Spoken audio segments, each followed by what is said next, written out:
There are two engine options in America's most popular mid-size truck, the Toyota Tacoma. Today I'm going to drive both of them, see what they can do to 60, give you my impressions and all of the important details on the capabilities and features available with either power plant.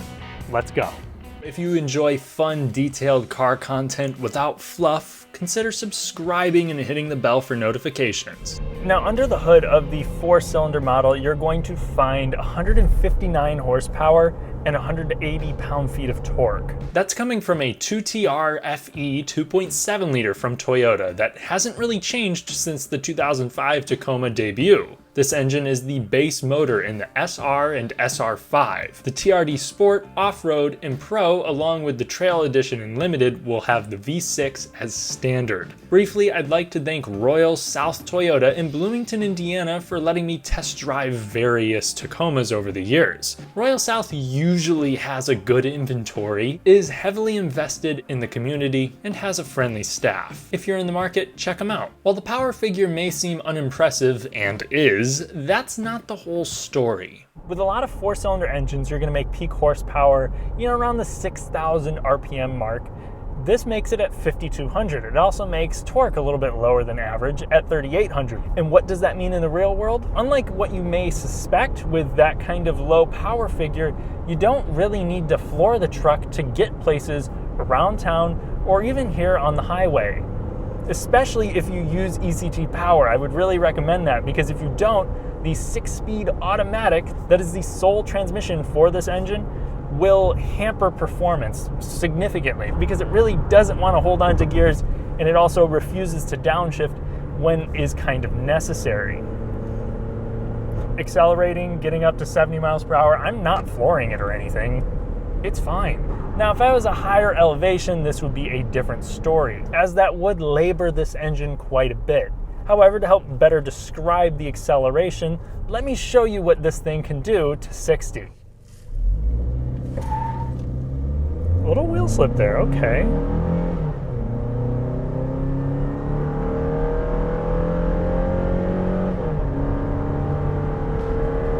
At 11 seconds to 60, the thrust is on par with 90s econo boxes or dogs on their way to eat the same food they've had the last 7 years. That number does a pretty accurate job of representing the full throttle acceleration of this thing, but like I said earlier, this is not meant to be driven at 10/10. What this engine and the torquey characteristic is meant for is so that you don't need to get into the higher rev ranges to move the truck. I want to repeat that because that's the reason why I think that this engine actually does a surprisingly okay job at moving the truck.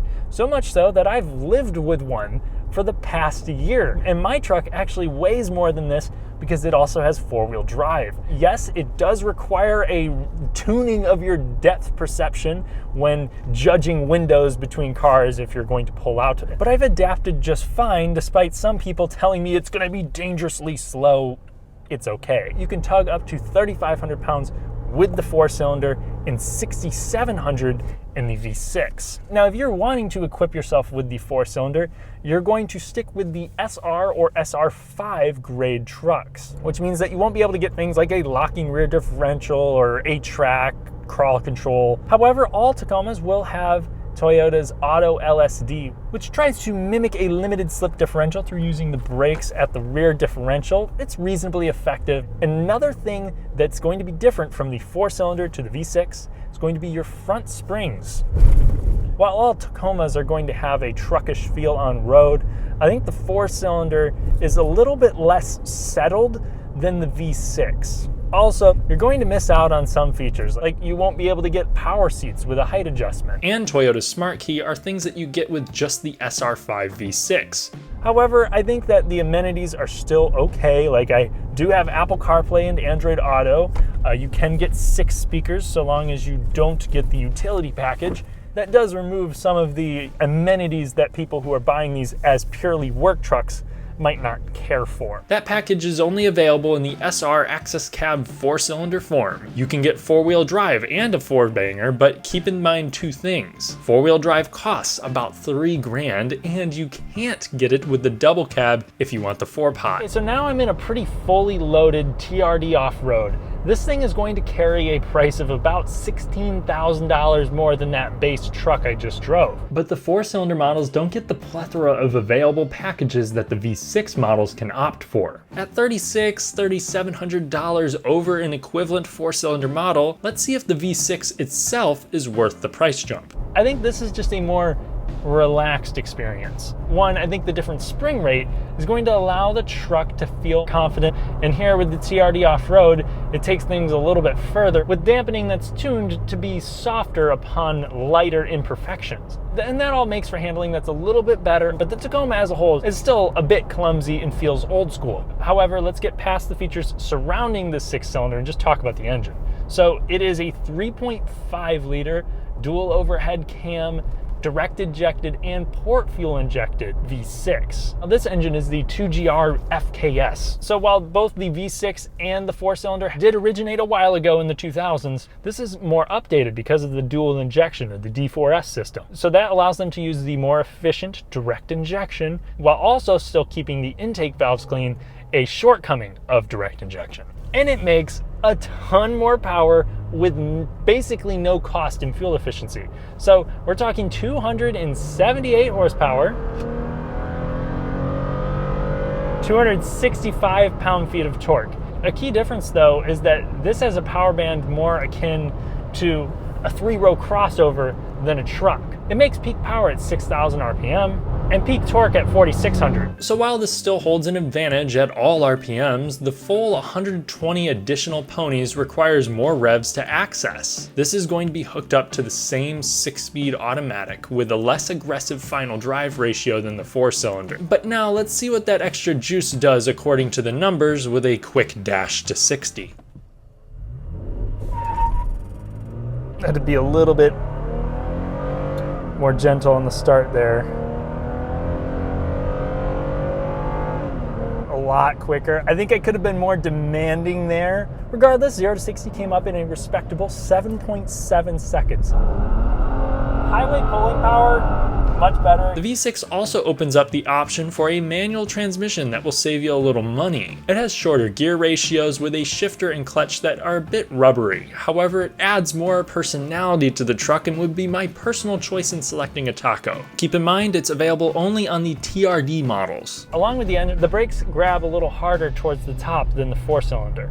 When it comes to hauling capabilities, technically due to the higher curb weight and same gross weight, the V6 Tacoma actually has less payload capacity, but with either truck, like I said, you do have the ECT power button. That's only for automatic transmissions because it just changes the shift logic, but you do have a sequential mode. What that's going to do is allow you to select the highest gear that the transmission is willing to go into, so it will shift automatically up into that point. Now, when it's time to actually recommend one, here are my thoughts. The 4-cylinder may not hold an advantage in gas mileage, but it's more simple and it's been around longer in that form. And I can personally attest for how cheap parts are for the thing and how easy it is to work on yourself. Plus, while the EPA ratings are very similar between the V6 and 4-cylinder, in my experience, the 4-cylinder Tacoma has been more fuel efficient because most of my driving is very much in town. You know, sometimes the engine really isn't warmed up for all that long before I shut it off again. So for that kind of usage, I think that there will be a bigger difference in gas mileage. When it comes to the actual power output, I also think that so long as you're not someone who really has to have a powerful truck, the 4-cylinder shouldn't prove to be too much of a nuisance. However, add more weight, add 4-wheel drive, add elevation, and it's going to become more taxed. After living with one for a year that has 4-wheel drive though, I've really gotten used to it. So for that reason, I will say that the 4-cylinder should work for most people. However, it doesn't make sense for most people because the V6 isn't all that much more expensive. For that extra performance, towing ease, and features without really sacrificing gas mileage, it's a steal. Throw in the plentiful V6 configurations and the 3.5 is almost a no-brainer. However, the simple, robust character of the 2.7 has made it an engine that commonly goes over 300,000 miles with just regular maintenance and virtually no common issues since 2008. I think the V6 could get there too, In digging through reliability reports, it seems fuel pump failures appear to be the most common issue, and timing chain cover leaks aren't unheard of either. The 4-cylinder should offer lower running costs. For that reason, if the extra features aren't too important and you don't see yourself towing or hauling more than 1,500, 2,000 pounds, save the money and go with the 4-cylinder. Although if you live at high elevation, I might reconsider. For everyone else and the people who just can't stomach a slow truck, I'd recommend the V6. Thanks for watching. If you enjoyed the video, then leave a like to help me flex on the YouTube algorithm. Subscribe and hit the bell for more. And thank you to my loyal patrons. I'll catch you in the next one.